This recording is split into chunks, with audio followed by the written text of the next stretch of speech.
Hey guys, what's up? Welcome to today's class, and the topic for today is welfare approaches in human geography. And this is the part of the lecture series on perspectives in human geography presented by the Book Binger. So, let us begin. Starting with the factors responsible for the rise of welfare approach. We'll use the same framework of social environment, academic environment, and geographical environment. You can draw this diagram in such a question. And in the social environment, there emerged several problems in late 1960s onwards, like those related to human rights, poverty, inequality, racial tensions in US, environmental degradation, and geography could not provide any solutions to these problems. And universal theories like Weber's industrial location theory justified the prevalent approaches. So I have already explained this to you in the factors responsible for the rise of radical approaches. It is just the same. Then, in the academic environment, in the backdrop of these problems, that is, the problems in the social environment, rose the social relevance movement in 1960s, and a very important scholar, Harold Laswell, fine, he gave the concept of who gets what, when, and how in welfare economics, which was modified by D.M. Smith to who gets what, where, and how. So Harold Laswell gave the concept of who gets what, when, and how, and it was modified by D.M. Smith to who gets what, where, and how. So you can see that this idea of where is being introduced by D.M. Smith. So where means a geographical location. So the idea which was given in economics was modified by D.M. Smith to present his welfare approach in geography, and he's including the concept of where, that is spatial phenomena he's trying to include. Fine. And in the geographical environment, three very important scholars are there: D.M. Smith, B.E. Coates, and Richard Morrell. You can remember their names. And D.M. Smith wrote Human Geography, a Welfare Approach, and added that geographical dimension to the idea of welfare. He said that social inequality would lead to spatial inequality and wanted to do welfare mapping by including social criteria to differentiate regions as opposed to the aerial differentiation of Hartshorne, which was based upon mechanical criteria. So, this particular sentence is self explanatory, and I'll explain it more in the coming slides. And B.E. Coates wrote Geography and Inequality and used social indicators to trace spatial inequalities across US, UK, and India. And Richard Morrell worked in US and published articles on the welfare approach in the journal Antipode. So you must remember this Antipode journal, which was very famous during 1960s. So let us go deeper into the concept and development of welfare approach. So it can be said that the individual effort of D.M. Smith led to the development of welfare approach in geography since late 1960s. He was critical of QR and found it to be of limited practical applicability and argued that regions provided a better framework of study in geography. However, he wanted to develop a better approach than areal differentiation to make geography more applied and said that the mechanical criteria like physiography, language, chosen in the traditional areal differentiation of Hartshorne were not relevant in solving the problems of society. So, this traditional areal differentiation of Hartshorne was prevalent before the quantitative revolution. And the objective of D.M. Smith was to do welfare mapping, and he felt that geography should remain apolitical. So, you will soon understand I have mentioned this specifically. And this was the his initial idea. That is, in this was the idea in 1960s. Fine. He believed that the role of geographers was to highlight the problems of the society to the policymakers as they were not aware of the same, and he focused on using objective criteria like GDP, employment data, per capita income, etc., to achieve the same, that is, highlighting the problems and doing welfare mapping. So, he used these criteria. So you can see that he is not against quantification and the statistical methods of QR. However, he criticizes QR for, I had said that he is critical of QR. So he is criticizing QR for its approach and for its objectives. And he said that the objective should be to do welfare mapping, but he's not against the idea of he's not against the statistical methods of QR, and he uses them.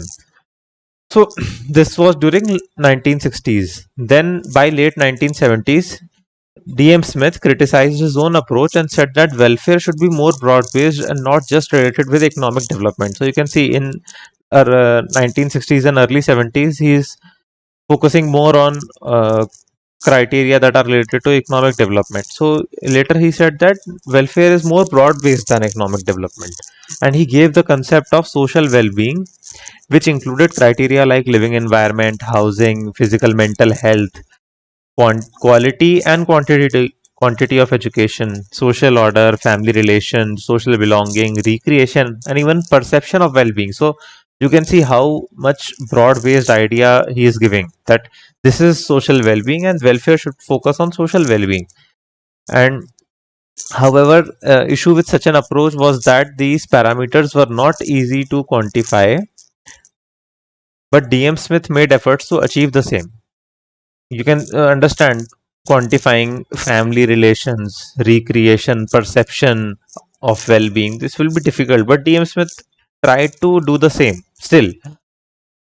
So this was one, and this was the second phase, and this is the third phase. So by early 1980s, DM Smith added the question of how and wanted geographers to be actively involved in decision making.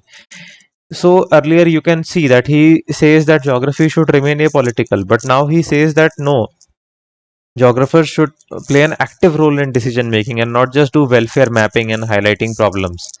So welfare approach rose to prominence as a part of postmodern approaches from late 1980s, and but could not sustain and soon merged with structuralism in 1990s. So about this postmodern approaches I will be discussing with you in the next lecture.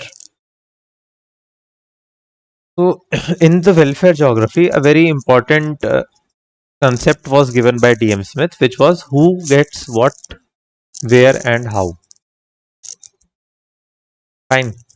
So, let us go deeper to understand this concept of who gets what, where, and how. So, first, let us answer the question of who. So, Smith believed that a society can be classified on the basis of demography, ethnicity.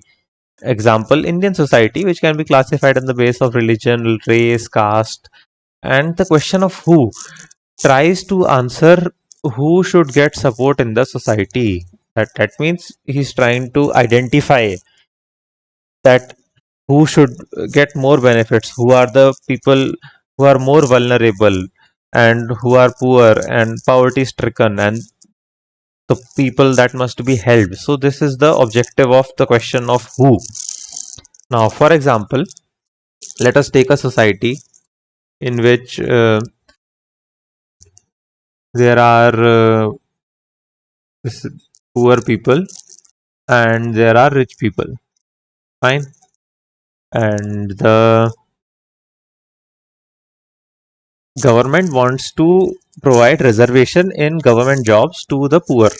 So for example, this y-axis, this denotes the percentage reservation, and x-axis denotes percentage merit. Fine. So let us say that this is the contour, meaning here you have 100 and here you have 100. So here the government is saying give 100% reservation at this point to the poor, and there should be no weightage of the merit in government jobs. And here it is saying that there should be 100% merit in and no reservation for the poor in government jobs. So this is, you can say, this is a welfare contour. And so actually here I am teaching you how to do welfare mapping, like how was the idea. So these kind of diagrams you can draw to enrich your answers. So one viewpoint may be this. So this is viewpoint 1, and this may say that reserve all jobs. Fine. Another viewpoint can be this, and this may say that maximum 50% reservation. This can be another viewpoint, viewpoint 3, and this may say that 80% reservation. Fine. So that is the case. And depending upon the these welfare contours, a geographer highlights the repercussions to the government and how his policy should be, and then the policy makers decide based upon the ideas that are prevalent in the society. For example, if a society values that okay, the poor, if a democratic society, you can say, values that the poor must be uplifted, then the government may opt for viewpoint 2, which says that okay, 50% reservation and 50% merit. So this is how you do welfare mapping. So coming to the question of what. So what is concerned with the definition? It is concerned with the definition of welfare. That is, what should be included as a part of welfare? And Smith believed that we can objectively define what constitutes welfare using welfare mapping. For example, countries choose what constitutes welfare based upon the prevalent viewpoints and the resources that they have. For example, let us say here basic necessities, and here we have luxury items. Fine. So you have a welfare contour like this, that a government should spend 100% on luxury items and 0% on basic necessities as per this viewpoint, and as per this it should spend 100% on basic necessities and 100% on luxury items. Fine. And this particular thing may be called as a resource frontier.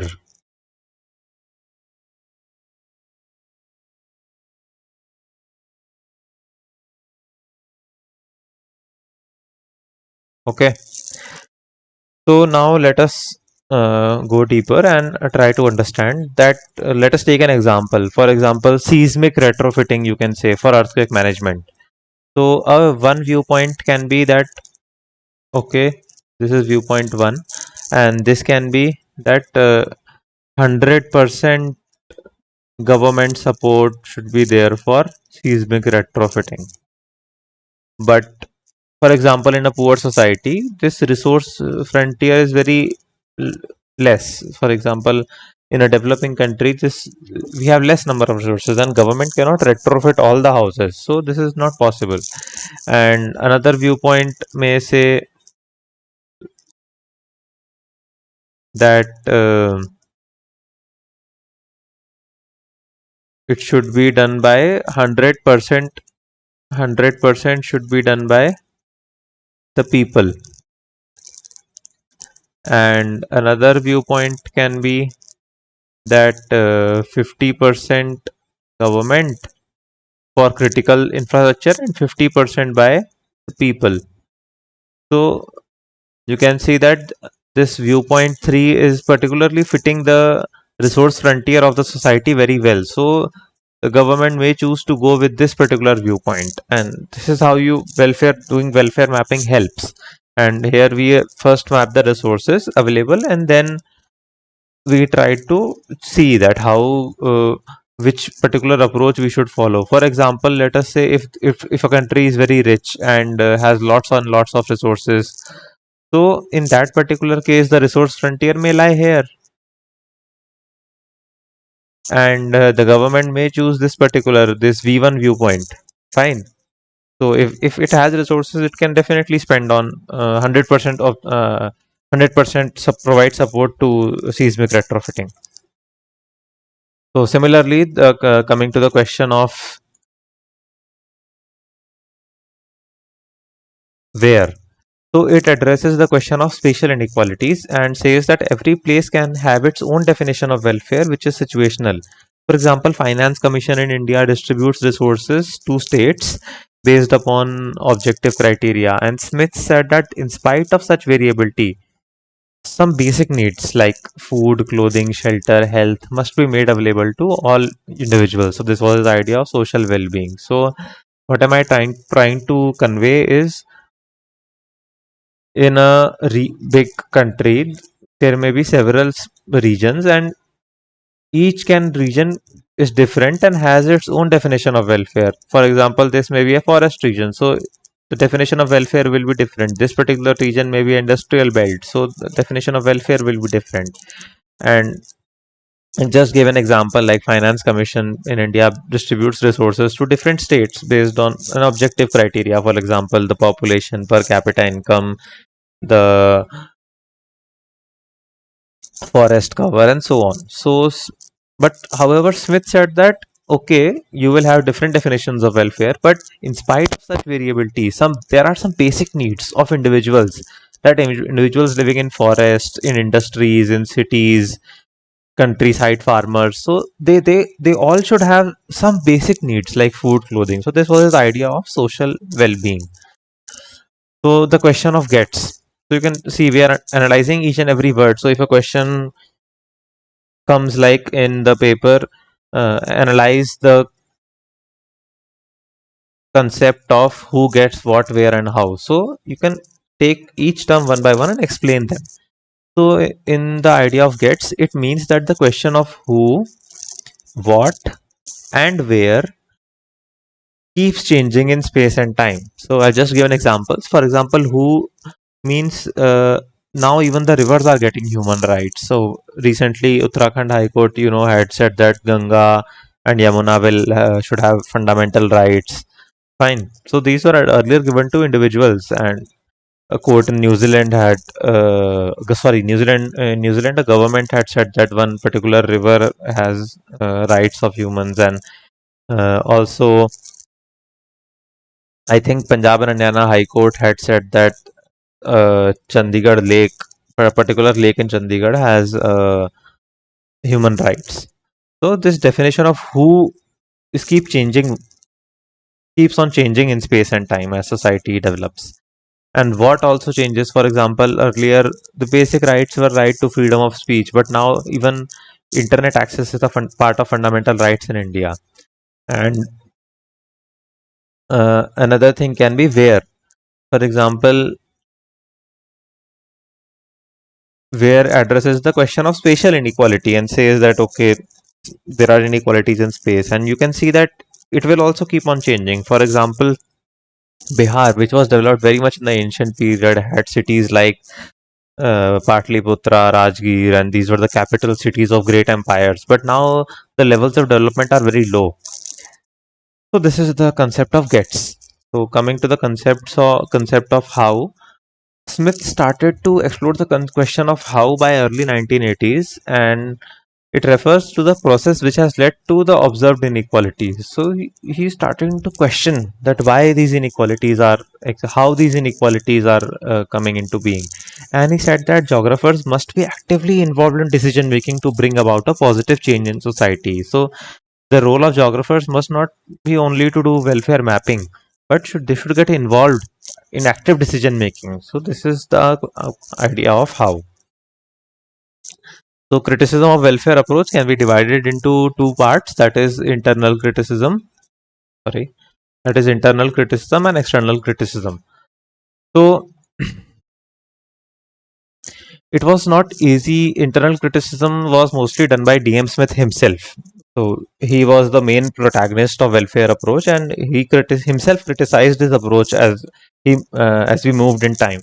For example, his initial approach of 1960s he criticized in 1970s and said that, and gave the concept of social well-being. Fine.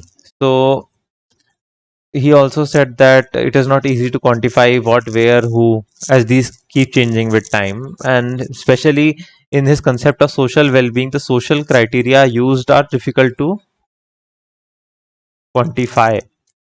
Fine. Also, from early 1980s, D.M. Smith again criticized his idea of welfare approach. First there was an initial idea in 1960s. He criticized that idea in 1970s and came up that okay, we should not only use economic criteria, and came up with the concept of social well-being. But and said that okay, these ideas were also difficult to quantify. So, but in early 80s, he said that he again criticized his idea of welfare approach for its inactiveness and started to explore the question of how. And external criticism, you can understand that during this period, the other prevalent approaches was Marxist geographers and humanist geographers. So Marxist geographers criticized welfare approach for highlighting problems of inequality but doing nothing to provide solutions. And they said that we must overthrow capitalism and so on and so forth. Humanists said that objective criteria used by welfare approach was too utopian, since subjectivity forms the base of human activity, and the definition of welfare keeps evolving in space and time. So you cannot use these objective criteria. So here humanists are criticizing the methods, statistical methods used by the welfare geographers. So you can also understand that during this period of time there were other dominant approaches like structuralism, and they will also criticize welfare approach. But I have deliberately tried to avoid providing criticism by structuralists because you can understand that welfare geography at a later period of time from late 90s onwards it merged with structuralism. So you can add that in during 70s and 80s structuralists criticized welfare geography not not going deeper into the actual cause of problems, that is the five structures, five basic factors that were responsible as per the structuralists, which were into the deep structures which are responsible for the actual problem. So they said that the welfare geography are not going in deeper to understand the actual cause of problems. But later, in late 1980s onwards, the welfare geography is said to be merging with late 1990s onwards. Welfare geography is said to be merging with structuralism. Fine. So what is the appraisal of welfare approach? Welfare approach is credited with an attempt to reorient geography into a functional discipline which was beneficial for the society using the philosophy of philanthropic humanism. Welfare approach provided a synthesis of different approaches like regional studies associated with areal differentiation and statistical methods associated with QR. So you can understand that if you are able to combine two different approaches and synthesize them, I have already explained to you the idea of synthesis. So then you are enriching the discipline. So it is combining the ideas of synthesizing the ideas of regional studies associated with the real differentiation and statistical method associating with QR. So it is enriching geography. Then, while answering the question of who gets what, where, and how, welfare approach imported explanation from various fields and made geography multidimensional. Then, today its use is seen in the promotion of decentralized model of development. This is a contemporary appraisal, you can say, of welfare approach. Self-help groups, schemes like Sarva Shiksha Abhiyan, Ayushman Bharat. So, welfare approach is also used for the evolution of schemes in regional context. For example, we have some schemes like aspirational district program. So the schemes that are focusing on specific regions. So welfare approach is being used today by several of the government programs. So guys, that is it for the welfare approach, and I hope you like the lucid explanation and whatever I provided, and you can basically memorize these very precise and crux notes that are given in the presentation, and these will be very helpful, and these are being developed after compiling various data. So don't forget to like, share, subscribe, and comment, and spread the word about this initiative. Thank you.